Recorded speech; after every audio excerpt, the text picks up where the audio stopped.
आदिल साहब, आपसे प्रोग्राम का आगाज़ करूंगी। जबकि पाकिस्तान तहरीक इंसाफ के 800 से ज़ायद उम्मीदवार हैं जो मैदान में उतरने जा रहे हैं, और क्या देख रहे हैं आपके एक बड़ी सियासी जमात की इंतखाबी निशान से महरूमी इलेक्शन की शफाफियत को कितना मुतासर करेगी? देखें, इलेक्शन की शफाफियत पे तो सवाल उठेगा। इसमें जो गैर मुल्की मुबसरीन होंगे, गैर मुल्की जो इदारे होंगे, आलमी तंजीमें हैं, वो इस पर बात तो करेंगी। लेकिन सबसे पहले तो हम ये देख लेते हैं कि इस नहज पे सूरत हाल पहुंची क्यों है, इसका ज़िम्मेदार कौन है। इसके ज़िम्मेदार खालिस्तान पाकिस्तान तहरीक इंसाफ खुद है। कानूनी तौर पे भी उनके जो फैसले थे, सियासी तौर पर भी उनके फैसले थे,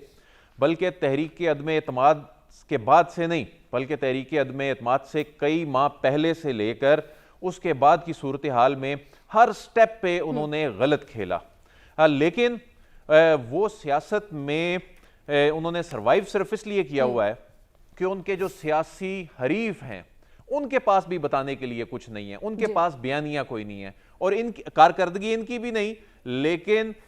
इनकी जो मुजाहमत की सियासत है जो इस वक्त इनके सिवा और कोई कर नहीं रहा, और इनके पास एक बयानिया है, जैसा तैसा है बयानिया है, और सिर्फ इन्हीं के पास है। लेकिन क्या पाकिस्तान तहरीक इंसाफ जो है वो सियासी मंजरनामे से आउट हो गई? क्या एक बड़ा मैच जो 8 फरवरी को होने जा रहा है उससे बल्ला और बल्लेबाज ना मिलने पर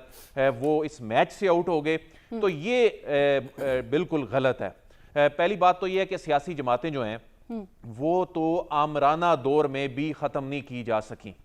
और एक इंतखाबी निशान से सियासी जमात को ख़त्म नहीं किया जा सकता। बल्कि पाकिस्तान तहरीक इंसाफ के हवाले से जो गुज़िश्ता रोज़ इलेक्शन कमीशन ऑफ पाकिस्तान का जो फैसला था कि जिसमें उन्होंने कहा था कि बल्लेबाज का इंतखाबी निशान इनको ना दिया जाए, ये फैसला भी आगे जाके इनको फायदा पहुंचाएगा। क्यों? उस फैसले में इलेक्शन कमीशन ने तस्लीम कर लिया कि ये तमाम लोग, यानी अगर इनमें से कोई जीतता है तो ये तमाम लोग पाकिस्तान तहरीक इंसाफ के लोग हैं। आगे जाके ये यानी कोई सियासी जमात, यानी आज़ाद उम्मीदवार जब इलेक्शन जीतने के बाद कोई सियासी जमात ज्वाइन करते हैं तो उसके लिए किसी इंतखाबी निशान की जरूरत नहीं होती। उसके लिए कानून में ऐसी कोई प्रोविजन इलेक्शन कमीशन ने जो है दो जमातों का एक मेंबर नहीं हो सकता, ये भी तो कल आपने हुक्मनामा देखा इलेक्शन कमीशन की जानिब से, तो इससे भी तो सवाल उठेगा ना। पीपल्स पार्टी हम देख लें, जिस तरह से पीपल्स पार्टी भी है और पीपल्स पार्टी पार्लियामेंटेरियन भी। जी, मैं जो बुनियादी तौर पे बात कह रहा हूं कि कल का जो फैसला इलेक्शन कमीशन का आया है, इससे आगे जाके इंतखाबात के बाद की जो सूरत हाल होगी उससे पाकिस्तान तहरीक इंसाफ, कोई इलेक्शन कमीशन के फैसले की बात कर रहा हूं जिसमें उन्होंने कहा कि 2 जमातों का मेंबर नहीं हो सकता, उन्होंने तस्लीम कर लिया, यानी इंतखाबी निशान के बगैर उन्होंने इनको पीटीआई का मेंबर तस्लीम कर लिया। अब जब ये जीतेंगे, ये जाके इन्होंने कोई सियासी जमात तो ज्वाइन करनी है ना, और ये सियासी जमात अगर कहते हैं हम पाकिस्तान तहरीक इंसाफ ज्वाइन कर रहे हैं, कल को पाकिस्तान तहरीक इंसाफ जो है वो अदालत में जाती है और कहती है, बल्कि ये हमारी इतला के मुताबिक वो पहली अदालत में जा रहे हैं, इलेक्शन से पहली अदालत में जाएंगे, अगले चंद दिनों में शायद चले जाएंगे, कि हमें बैसियत जमात आउट नहीं किया गया, हमसे सिर्फ इंतखाबी निशान लिया गया। और बात भी फैक्चुअली ये है, इंतखाबी निशान तो सिर्फ इसलिए होता है कि एक मुश्तरका निशान मिल जाता है और सियासी जमात को कैंपेन करने में आसानी होती है। लेकिन अब ये कहेंगे कि हमें किस बुनियाद पे जो हमारी जमात है उससे नशिस्तें, जो मखसूस नशिस्तें हैं, जो खवातीन की नशिस्तें हैं, जो अकलियतों की नशिस्तें हैं, वो किस बुनियाद पे हमें उनसे महरूम किया जाएगा? अगर अभी उनको रिलीफ नहीं मिलता तो ये मामलात इंतखाबात के बाद के आने वाले महीनों में भी अदालतों में जाएंगे, यकीनन जाएंगे, और वहां पर ये सवाल उठेगा, यानी एक सियासी जमात अगर इनके काफी सारे लोग मुंतखब हो जाते हैं, क्या इम्पैक्ट होगा इसका? पीपल्स पार्टी की मिसाल आप देख सकते हैं, पीपल्स पार्टी भी तो है। नहीं, मैं इस बात पे भी आता हूं, आप जो शायद इशारा कर रही हैं कि बिलावल जो हैं वो पाकिस्तान पीपल्स पार्टी के चेयरमैन हैं, और वो टिकट जो है वो पाकिस्तान पीपल्स पार्टी पार्लियामेंटेरियन का ले रहे हैं, तीर के निशान पे लड़ेंगे, बिल्कुल ये मामला अदालतों में जाएगा, यानी ये मामला अल्टीमेटली अदालतों में जाने, ये गेम अभी खत्म नहीं हुई, और लोग क्वेश्चन करेंगे जी वो एक सियासी जमात के चेयरमैन है, दूसरी सियासी जमात के टिकट पर इलेक्शन लड़ रहे हैं, तो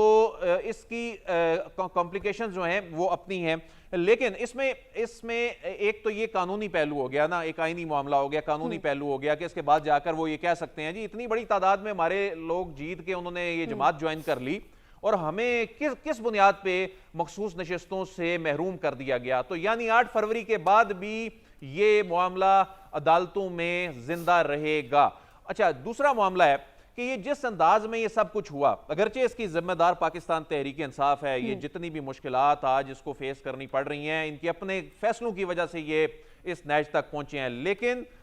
जिस अंदाज में ये कल सब कुछ हुआ कौम टीवी पे देख रही थी, जिस तरह इलेक्शन कमीशन हर आधे घंटे बाद आगे वक्त किए जा रहा था, 2 दिन अदालत लगी, फैसला आया, जो भी फैसला आया कानून के मुताबिक आया, लेकिन इसकी परसेप्शन जो मीडिया, सोशल मीडिया और जो पब्लिक डोमेन में जिस तरह से चीजें डिस्कस हो रही हैं, जिस तरह लोग बात कर रहे हैं, तो इसमें मजलूमियत का वोट यकीनन इसका फायदा उनको मिलेगा कि एक फिर दूसरा लेवल प्लेइंग फील्ड का जो क्वेश्चन है, जिस पे आने वाले दिनों में मुल्की गैर मुल्की मुबसरीन, ये तमाम चीजें जो इनके इवन नाकदीन थे, जो इन पे क्रिटिसिज्म करने वाले लोग थे, वो भी ये कह रहे हैं कि एक बड़ी जमात को इंतखाबी अमल से जो आउट करना है, उसके बाद ये क्वेश्चन तो उठेगा कि एक हेल्दी मुकाबला नहीं था। और अगर ये हार जाते हैं तो इनके मुखालिफिन जो जीतने वाले हैं उनकी साख पे बड़ी क्रेडिबिलिटी, उनकी जो एक इखलाकी जो कुव्वत है, उनकी जो क्रेडिबिलिटी के इश्यूज हैं, उस पर यकीनन क्वेश्चंस उठेंगे। अगर ये जीत जाते हैं तो उसके बाद जो हम पहले बात कर रहे थे कि लोग अदालतों में जाकर कहेंगे जी इतनी बड़ी सियासी जमात को कैसे महरूम किया जा सकता है मखसूस नशिस्तों से, तो ये मामलात जो हैं हमें आने वाले दिनों में कानूनी महाज पे यानी ये मामला कल खत्म नहीं हो गया, बल्कि कल आने वाले फैसले के बाद सियासी और कानूनी महाज पे ये मामला और ज्यादा जिंदा हो गया है। और मैं आपको ये भी बता दूं कि पाकिस्तान तहरीक इंसाफ ने, जाहिर है उनके पास अब ऑप्शन भी कोई नहीं है, जो उन्होंने फैसला किया है कि उनके जो उम्मीदवार हैं हर हलके में, जो उनके उम्मीदवार हैं, क्योंकि सोशल मीडिया पे तो इसमें कोई शक नहीं है ना कि सबसे ज्यादा अगर कोई एक्टिव जमात है तो ये है, और इनकी कैंपेन ग्राउंड से ज्यादा जिस अंदाज में मीडिया, सोशल मीडिया पर जो चल रही होती है, तो इन्होंने इंडिविजुअल यानी इंतखाबी निशान जो सबको मुख्तलिफ मिलेगा, और ये भी अनप्रेसिडेंटेड होगा, इतनी बड़े पैमाने पे इस तरह से अलग अलग इंतखाबी निशान पे कैंपेन करना, तो उसका इन्होंने लायामल तैयार कर लिया और उसकी कैंपेन उन्होंने शुरू कर दी है कि हल्का वाइज ये अवाम को बताएंगे कि यहां पर पाकिस्तान तहरीक इंसाफ का जो कैंडिडेट है वो कौन है, उसका इंतखाबी निशान क्या होगा। तो बल्ला छिन जाने से यानी धचका तो बहुत बड़ा लगा पाकिस्तान तहरीक इंसाफ को, लेकिन ये पाकिस्तान तहरीक इंसाफ को सियासी तौर पे बड़ा फायदा भी पहुंचा सकता है। मजलूमियत का और जो वोट है उसके हवाले से, लेवल प्लेइंग फील्ड के सवालात के हवाले से, इंतखाबात के बाद की सियासी और कानूनी सूरत हाल के हवाले से। ठीक है।